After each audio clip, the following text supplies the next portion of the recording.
Great. So just wanted to say welcome to everyone and a big thank you for everyone for participating in this Hill Week.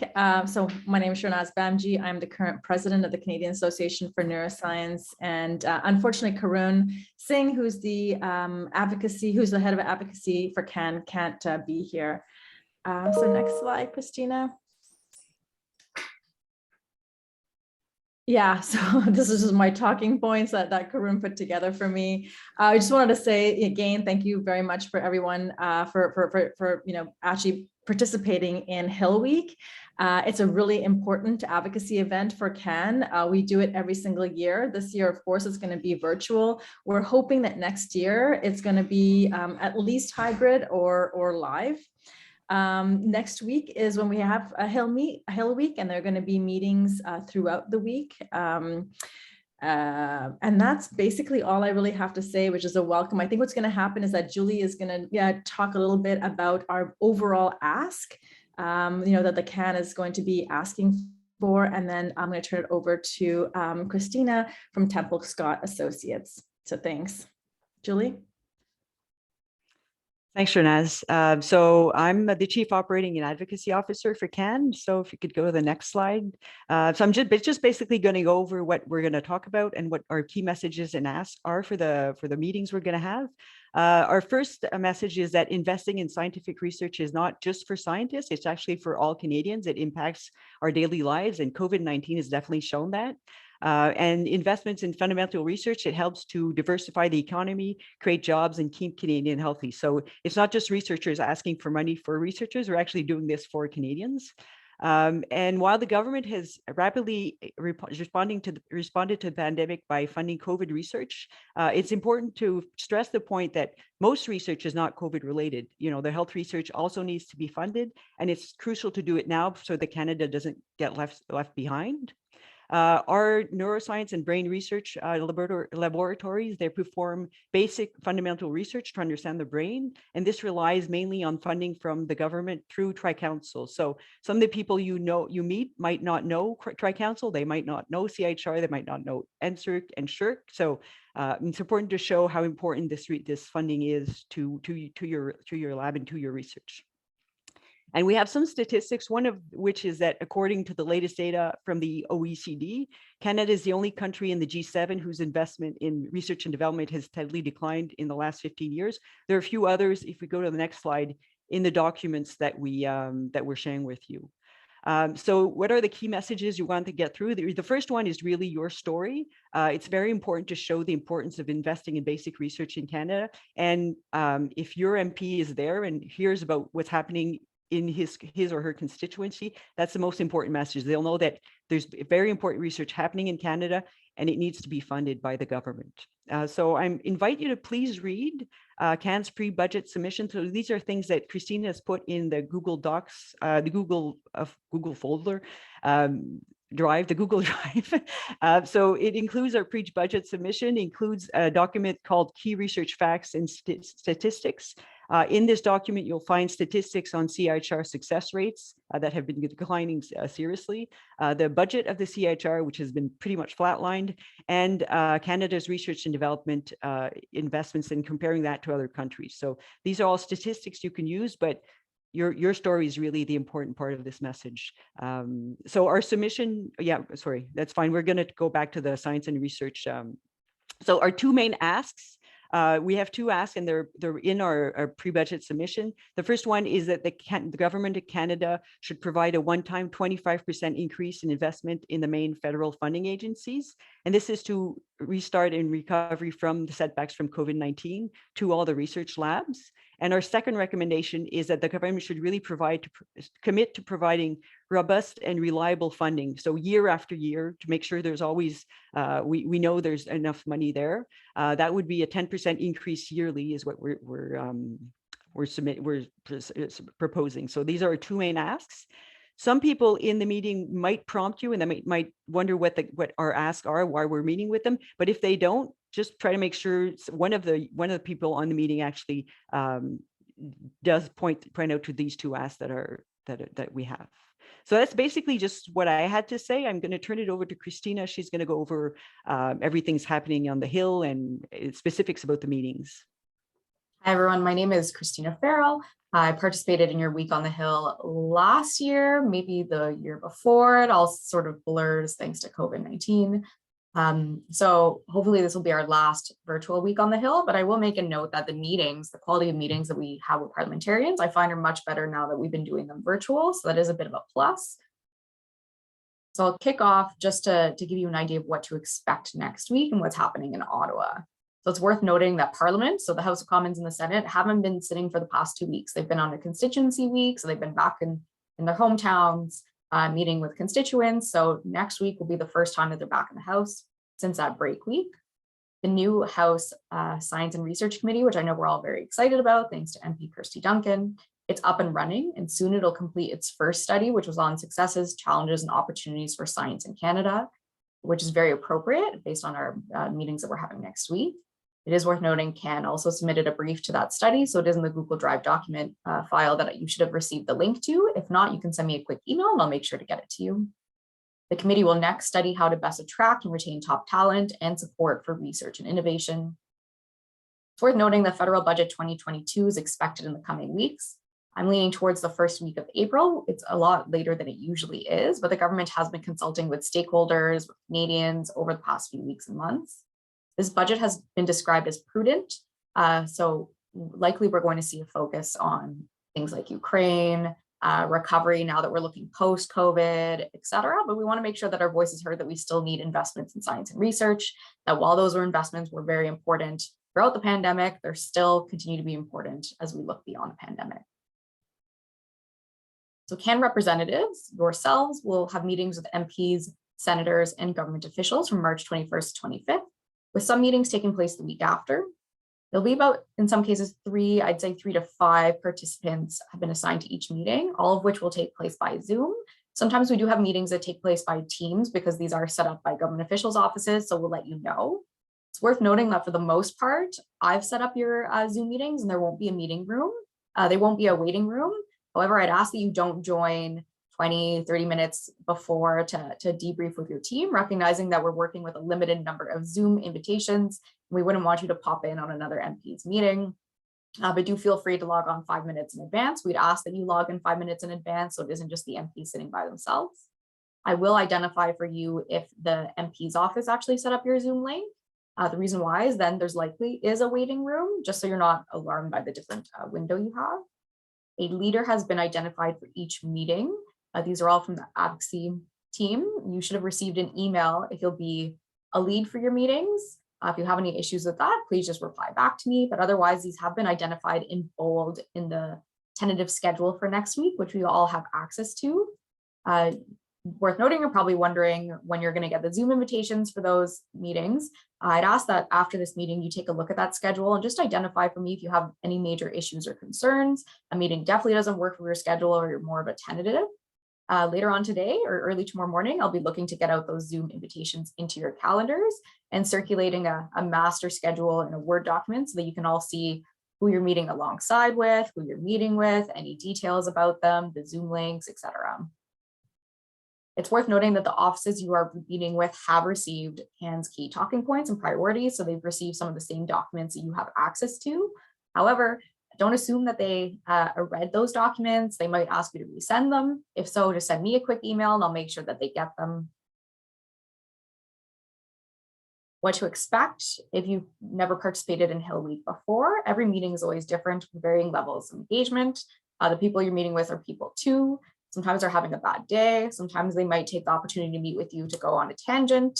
I've had, for example, a meeting that I was meeting with a senator to talk about the banking sector, and she decided to tell me how climate change was a hoax. The meeting went totally off the rails. You always have to expect the unexpected when you're meeting with parliamentarians. Some people might have a background in science. Some people might have a background in health. Some people might not have any background related to what we're doing, but they still have a specific role in Parliament. You'll also have access in the Google Drive that I shared with you to bios for the people that you're meeting with. So we'll indicate, for example, you're meeting with an MP who has a background as an engineer. That might be worthwhile to know because of the link to science. You might have an MP that you're meeting with who actually is a scientist, but they're a biologist and they work specifically with birds. There's actually one that you will be meeting with. So those are just good information to know so that you can work your conversation with them around that, maybe make it a little bit more appropriate based on their background, etc. You'll want to be clear and concise and avoid going into technical details. I work with a lot of scientists and researchers, and while the work that you do is extremely interesting, sometimes it's hard for people who don't work in science to digest. So make sure to be able to explain your research in a way that you could to someone who has no familiarity with science and research or what you're doing at your labs. Make sure to introduce CAN and yourselves first. It is worth noting that sometimes when these MPs are logging onto the meeting with you, they're in back-to-back meetings all day and they don't actually know who they're meeting with. So you will want the lead for each meeting to make sure that they introduce CAN and thank the MP for taking the time. You want to make sure that you leave time for the person you're meeting with to ask questions. How we get a lot of information is based on the questions that they ask. So what are they interested in? Do they ask questions that maybe aren't appropriate, meaning that we need to have a few more meetings with them to make sure they really understand our issues, etc. So sometimes we can get really caught up talking about our own priorities and the work that we're doing, but we'll want to make sure that we leave at least 5 minutes of questions for them. It is worth noting that all the meetings that we have scheduled for you are 30 minutes. That is typical for MPs and senators. Sometimes they might say, I have something urgent, have to cut it off at 15 minutes. Sometimes they'll try and make it go longer than the half hour. Although if that happens and there's an issue in your schedule, it is fair for you to say in the chat of the meeting, half hour's up. Unfortunately, I need to step out for another meeting and hope that the rest of your team can carry on with the meeting. And also please ensure that you know any additional information they ask for so that TSA can follow up. In the Google Drive, there will actually be feedback forms. You can use those, you can fill them out, send them to me. You can just send me an email with feedback from your meetings, to Julie with feedback from meetings, whatever's easiest. But now that CAN is doing advocacy on an ongoing basis, not just our once a year week on the Hills, this information really helps us with our advocacy and our engagement with government moving forward. So who are you meeting with? This list is ever changing. Some of you are meeting with your local members of parliament, and we were able to schedule that meeting with advocates for science and health. So people who typically speak out on science and health in the House or in their constituencies.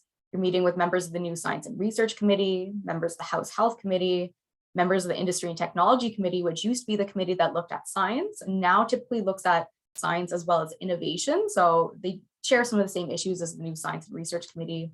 Some of you are meeting with the Office of the Minister of Health. Some of you might be meeting with presidents of the granting councils. And again, this list will continue to change as we schedule more meetings. Worth noting, this list changes all the time and that we might be booking more meetings into next week, but we'll communicate any new meetings to you. The Google Drive has all the materials for the week on the Hill. So it includes bios of the individuals you're meeting with. This is just a sample bio, and it's worth noting that these bios also have the Twitter handles for the people you're meeting with. So we definitely encourage you to tweet out about your meetings, positive things you talked about in your meetings, tweet at the MPs, follow the MPs. You don't need to do that if it's a staffer, but we can talk about that a little bit more. This includes all of CAN's briefing materials as well as the key messaging document that we'd ask you to give a read before the meetings. It includes a copy of this PowerPoint as well as a recording of today's briefing, social media messaging, and tips and tricks. The master schedule with the assigned groupings. So a lot of you have already looked at this schedule. It's a living document. So I am going to put that schedule into a Word document so that you can just control find your name to see what's happening with your meetings. That'll be an updated document to the minute. So if one of your meetings changed, I'll make the change in that schedule, but I'll also make sure to contact you by email. So make sure that you are checking your email throughout the week as well, and feedback forms. What's important to do in advance of your week on the Hill, if you've met with parliamentarians before, you probably already know your elevator pitch. If not, you have 30 minutes to get your point across. So we do recommend that you practice your elevator pitch. So this is 60 seconds where you can summarize yourself, the important work that you're doing, and the impact it has on Canadians. CAN has recommended that this includes your name, your position, your institution, where you live and work, which they will care about. A very basic summary of your research presented in lay terms. Sometimes it's worthwhile, if you'd like, you can send me your elevator pitch so I could read it over and tell you maybe this is a little bit more complicated or this is spot on, the potential impact of your research and why federal funding is important. So again, please feel free to send these along if you want second eyes on these before you present them. Try to keep them a little bit short, recognizing that we want a short introduction so that you can continue to have a really good conversation with the people you're meeting with. Social media, parliamentarians love social media. It's probably their main form of communicating with the public right now. So if you're meeting with an MP or senator, please feel free at the end of the meeting to ask to take a picture. We would usually take a picture in person, but instead right now we do screenshots. We don't want to catch them off guard though, so they're not smiling, but they'll welcome it. Sometimes they'll ask to take the picture on their own. Sometimes they'll ask that you send them the picture. But please make sure to get those screenshots. You can send them to me and I'll get them into the Google Drive so that Julie has access to them. We'd also recommend that you tweet out at the MPs. We do have some suggested hashtags, which we used last year as well. If you're meeting with a staffer, like some of the people on this call are meeting with the Office of the Minister of Health, no need to do this. They probably don't want you to take a picture of them. It's not typically what they do. They're not public facing figures, but for MPs and senators, definitely take those photos. In the briefing materials, we'll have some samples and some tips and tricks, which is worth noting too. And again, every bio you'll have access to will have the Twitter handles of the people you're meeting with, unless they don't have Twitter, which is very rare. After the meeting, you can send a short thank you message by email or social media. That just depends on what you're most comfortable with. Make sure to include your full signature with title and contact information so they can get in touch if they have any questions. If you're meeting with a local MP or an MP that lives close to your riding, it's worthwhile indicating that you'd invite them to visit your lab if you feel comfortable with that as well. If they agree, TSA, myself are very happy to assist with the coordination of this. We actually had this happen after our last week on the Hill and it ended up being a positive event. And then please fill out those feedback forms or just send me your feedback. Just so that we can get tracking who you had good meetings with, who we need to follow up with, who might be a good champion for us moving forward. So be prepared for changes. If you were all here in person, sometimes I would be calling your cell phones to indicate your meeting's in 10 minutes and now it's been canceled or it's been moved or it's a totally different location. The same applies for virtual, although I find that sometimes we have even more changes because it's so easy to make those changes. It's easier to say, I'll meet with you Thursday at 2 instead of today at 2. So do check your emails often. That is how I'll communicate with you. If you haven't received any emails from me yet, please let me know if it's an issue with my email account getting to you.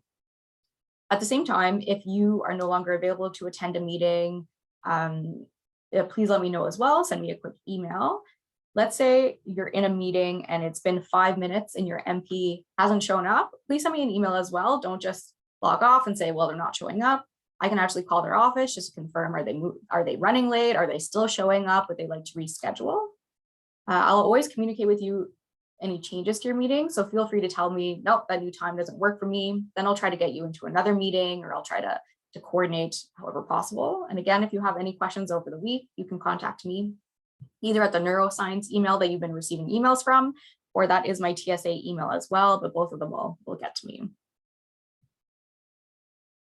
So it's worth noting, this is something that we have prepared for last year as well, just curveball questions. It's worth noting some MPs that you're meeting with might have, especially as politics has been very heated the past few weeks and months, especially on the Hill. Sometimes they might ask you questions to try to get you to bait you. So one example is you might meet with someone who says, well, like this is all the fault of Minister Champagne, and they might try to get you to say something negative about Minister Champagne. Things like that. So just watch out for questions like that. Do recognize that sometimes might not be appropriate for you to weigh in on a certain issue. If they try to get you to say something political, it's very appropriate for you to say, I'm not the best person to respond to that. Or I'm here to talk about this instead. So just be aware of that some of the people that you're meeting with sometimes get a little hyper political, but for the most part, meeting with scientists and researchers, it's not contentious. You're not talking about contentious issues that likely won't get in that direction. So you'll get a lot of questions sometimes on there's so many health priorities, so many people are asking for money, like how am I supposed to pick what to research on? I think this is where really when you get back to the important work that you're doing, what they care most is about what you as an individual are doing and how it impacts Canadians. So I think you can really work on stressing that and how investments made today will help us face some of those big challenges in the future. For example, with COVID, if we didn't have those initial investments in science and research, we wouldn't have been able to have responded to the pandemic as well as we did.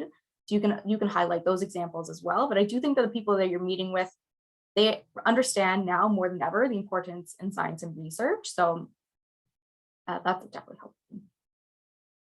I would be happy to support your funding request, but what department should we cut to keep federal spending from increasing? You can recognize that there's a lot of competing priorities for federal dollars, but that the investments in research and science far outweigh the costs. It's also not for us as scientists and researchers to identify for them how to balance their budgets. That's something for them to figure out. So really all it is about is you emphasizing the importance in investing in your important work. What thoughts do you have to improve the CIHR review process? If you're meeting with someone who's on the Science and Research Committee, this is something that you might get. At the end of the day, it's just best to recognize you might not be in the best position to answer a certain question. You might not really want to get into the weeds of a certain question. You might not want to say something really bad with the CIHR review process in hopes that they don't go back to the committee and say that you said this at committee. So it is always fair to say that you're not suited to answer to a specific question or you'd like Can to follow up. But again, here's some of the messagings again that we would want an increase in all the budgets, including CIHR. But you can speak to your own personal experiences as well. You don't need to get away from some of the negative conversations. And again, CAN does have more resources for you on all of CAN's priorities.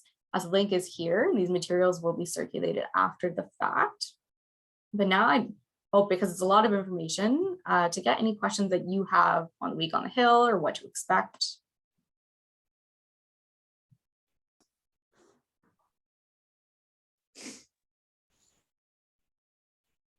Hi, Tabraz, yes. Hi, Christina, just a question about the logistics. So the Zoom meetings links, we're going to be receiving calendar invitations, I believe. Yes. And who's going to be the host? Is the lead person going to be the host? So it's worth noting host is turned off. So you'll be able to join. The only people who have that link are CAN representatives, as well as there's MP's offices, but there is no host. So you don't need to worry about letting people into the meeting or anything else. All right. Okay. Lisa? Hi, yeah, just a question. One thing that's different this year is that we have, some of us will be meeting with members of the Standing Committee on Science, and they've been hearing a lot over the last couple of months about science. So they're going to be a lot better informed than usual, than in previous Hill days. And so I'm just wondering whether it's worth, and maybe you've done this already, but some of the transcripts from those sessions, maybe putting those on the Google Drive, they're quite long. I mean, I find them fascinating, actually. I love reading through them, but some key points, it might be worth pulling some key points out of some of those notes. Just for example, one thing I noticed is that in one of those sessions, somebody was talking about the OECD numbers and made the point that the numbers about Canada sort of being at the bottom of OECD investment in research and development reflected a lack of investment on the development side more than the research side. I don't know if that's true or not, but that is something that was said in front of the Standing Committee. So it's possible that we will get detailed questions like that, and I just want to make sure that we have the right information to come back with. So what I can do is I can put a link into the drive that shares all of those, but I'll also include some of the summaries that I prepared for the advocacy committee on those committees. They are worth a read. It is worth noting that because they're unofficial testimonies, we can't actually quote from them. We can't consider any of it as word. But again, if they ask you questions that are very specific to numbers, like this person said, they can do whatever they want. So they can quote, but we can't. If they say this person at committee said this and you're unsure, you can say we have to check against our own data and we'll have to go back and look at that. But it is worth noting they might flag things that they heard at committee that sometimes are factually incorrect as well. So it's always make note of that for TSA so that TSA can do any follow-up. After last year, we did have to go and search for a few things that MPs were looking for, specific numbers, etc. So we could do all that after the meeting that you have as well. You don't need to feel pressured to answer certain things, some of those more specific numbers and stats that they ask about. Perfect. That's really helpful, Christina. Thank you. So I might just have a quick comment about the elevator pitch, because somebody last year actually made a comment about it, how we state a bunch of things that you should say, like your name, your position, your institution and everything. And they felt it might not feel very, it didn't flow very well. So feel free to really make it your own elevator pitch, and you don't need to follow all the specific points we have listed there. Just make sure that, you know, you say who you are and where you're from, but you don't need to follow the direct template like that.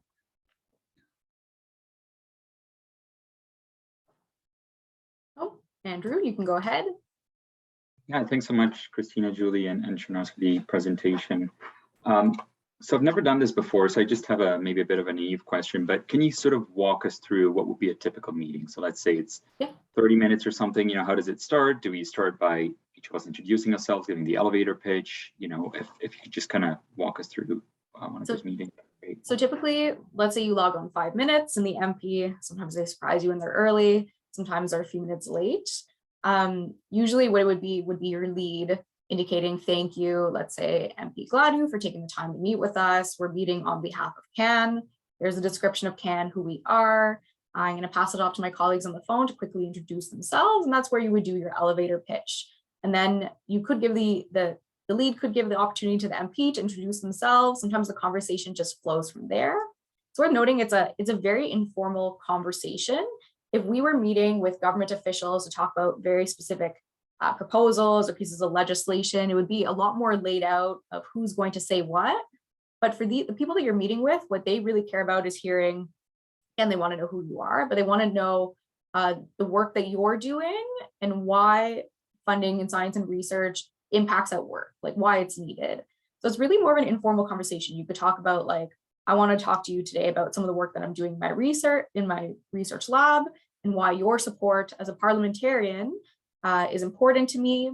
You might see that they just care to really listen about you. They just want to hear the important work that you're doing. They might really pick up on something. Last year, we had a meeting with MP Adam van Coverden, who I guess had a lot of interest in brain health. I'm not sure because it was a link to dementia. So he went on a tangent with questions about that.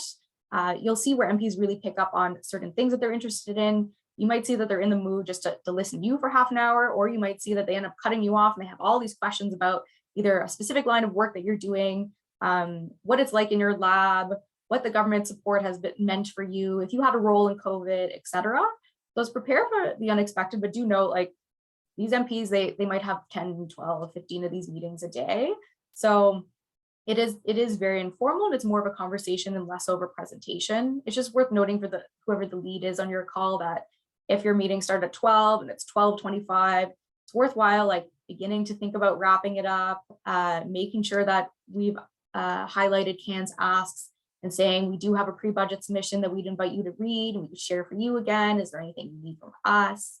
Otherwise, it is mostly 30-minute conversation, but you will quickly see what type of parliamentarian you're meeting with and what mood they are in. Like, for example, I was sat in a meeting with Richard Cannings this week, who some of you will be meeting with next week. He's a member of the Science and Research Committee, but his background is a biologist and dealing with birds. So when he meets with stakeholders like you guys, he's a scientist and he understands the importance of funding, but he doesn't really understand what you're doing.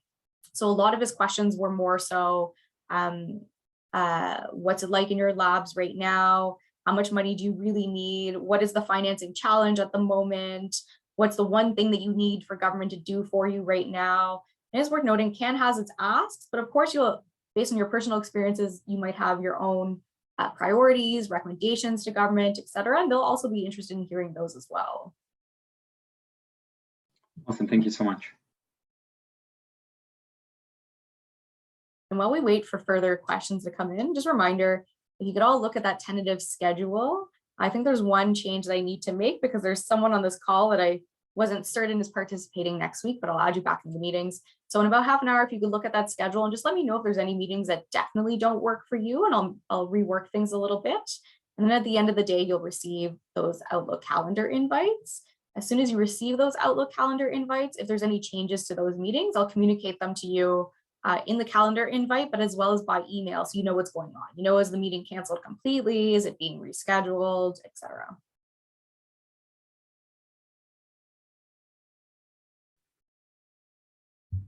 Hi, Christina. I had a question. My name is for you. For the leads, do you think it'd be a good idea for us to contact the group that might be meeting with the MP or the senator's office, just to kind of go over order of people to kind of discuss things. I know that, in the past when I've done these types of things, the silence when someone kind of doesn't know that they are next in line makes it a little bit more awkward. So however you're most comfortable, I do have groups who the lead emails all of the different groups that they're meeting with, because if we're meeting in person, you would likely have a group of people that you traveled with for the entire day and the flow becomes a little more natural. But because we're dealing with different time zones, we're dealing over a week, it's very different logistics, you might feel most comfortable reaching out to those. Please do. Maybe what I'll do then is in my master schedule, I'll make sure that I list everyone's emails so you have easy access to the other people that you're meeting with. If it's more comfortable for you as a lead to say, I'm going to start off and now I'm going to pass it off to X and then pass it off to X. If that's the flow that you prefer as well, please feel comfortable to do that. Thanks.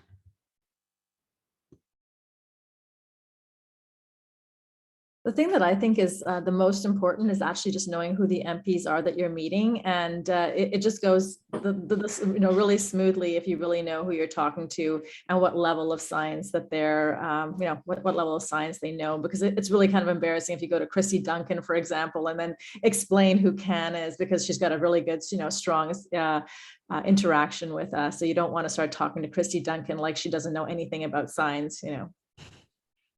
And they also, every single meeting that I've ever been to where there's trainees, they really want to talk to the trainees. Like the trainees, they spend quite a lot of time talking to the trainees. So definitely you guys are not going to get left behind in any way.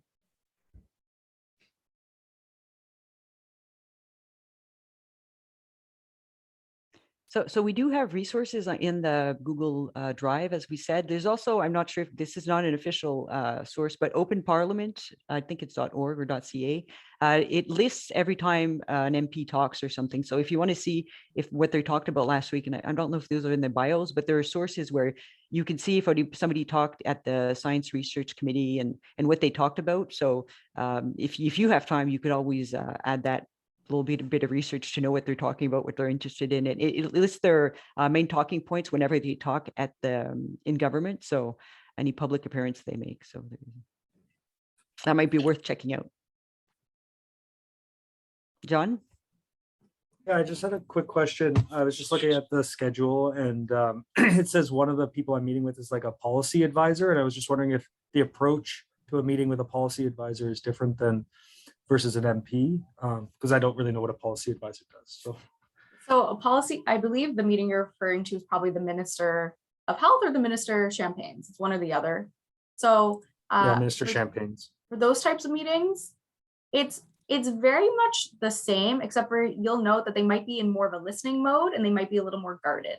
Parliamentarians really want to get as much as they can from you in those meetings, while government officials or policy advisors, they're trying to get information from you and hear what your priorities are so that they can have those conversations with their ministers. So if you're meeting with a policy advisor in Minister Duclos' office, that person's responsible for talking to the Minister Duclos about the priorities that scientists and researchers have raised on this, any concerns that you might have, the fact that you're calling for increased funding, etc.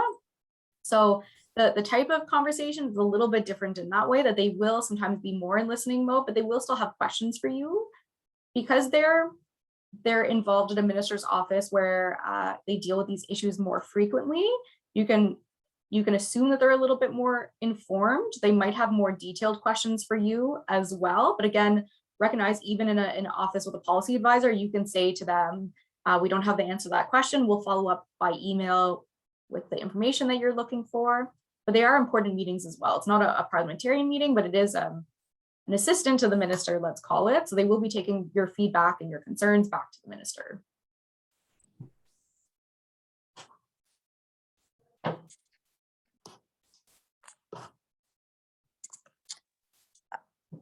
So I wonder, when we're speaking like with the MP, so I can focus on my project only, or I can also like mention the other projects running in my lab, because there's a lot of other projects. So it's only for my project that I work on, or the other projects. You can talk about whatever you like. So really make it personal. Again, if there's a lot of really interesting things happening in your lab that maybe even you're not directly invested in, you can talk about that if you think that they'd find it interesting, because again, we're just trying to make a compelling case to them as to why they need to pressure the government to invest greater investments in science and research. So please feel free. You don't need to only talk about yourselves. Do whatever feels most comfortable to you or you think is most important. Okay, thank you. And if people aren't comfortable asking questions out loud, you can ask them in the chat. You could also email me after the fact as well. You can email me throughout the week.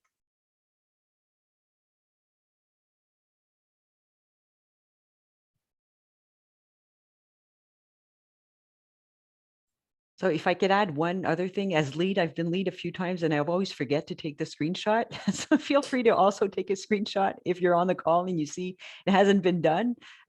Sometimes leads, we're trying to figure out, we're trying to follow and make sure all the points are made and everything. So yeah, it's very appropriate for you to say, can I have a picture? Can I have a screenshot? If you see that's not happening, or anytime you find that a message is not going through and you find you have time to actually get in there and say it, please feel free to.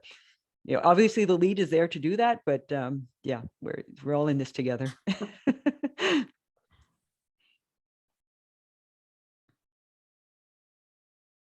you have any more questions, I will stay on for a bit after too, if there's anyone who wants to ask your questions, not in front of 30 people.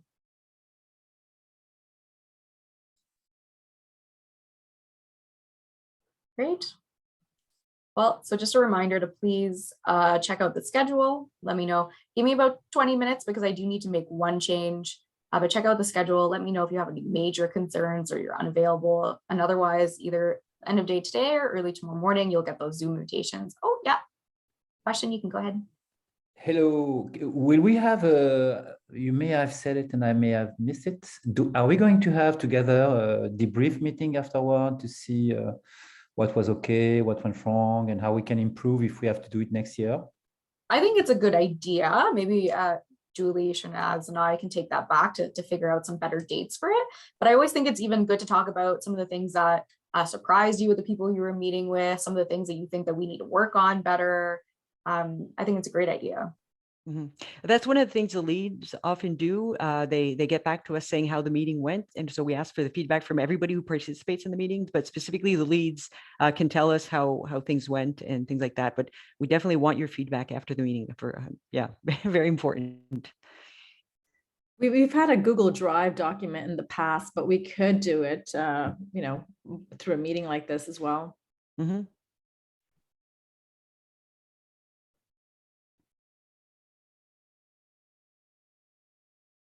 Any more questions or comments, or if you've participated in a Hill Week before, things that you think are important to raise?